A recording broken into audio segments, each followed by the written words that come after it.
இயேசுவின் அன்பு. கிறிஸ்து இயேசுவின் நாமத்தினாலே உங்களுக்கு அன்பின் வாழ்த்துக்கள். சங்கீதம் 103 அதிகாரம் 5 நன்மையினால் உன் வாயை திருப்தியாக்குகிறார். கழுகுக்கு சமமாய் உன் வயது திரும்பவும் பால வயது போலாகிறது. பிரியமானவர்களே, கர்த்தர் சொல்லுகிறார், நான் உன்னை நன்மையினால் திருப்தியாக்குவேன் என்று கர்த்தர் சொல்றார்.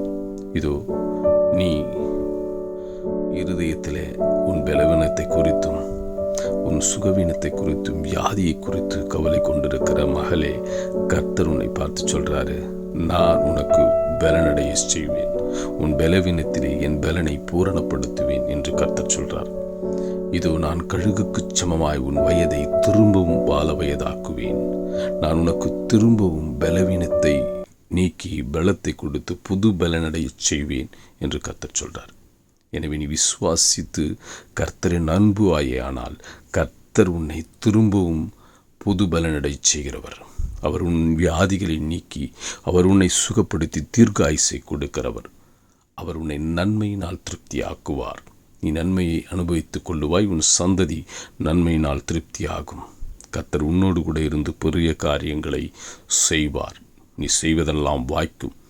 ஏனென்றால் நீ கர்த்தரை நம்பி அவரோடு கூட இணைந்து சாட்சியாய் இருக்கிறபடியினால் கர்த்தர் உன்னை ஆசீர்வதித்து உயர்த்துவார். ஆமீன்.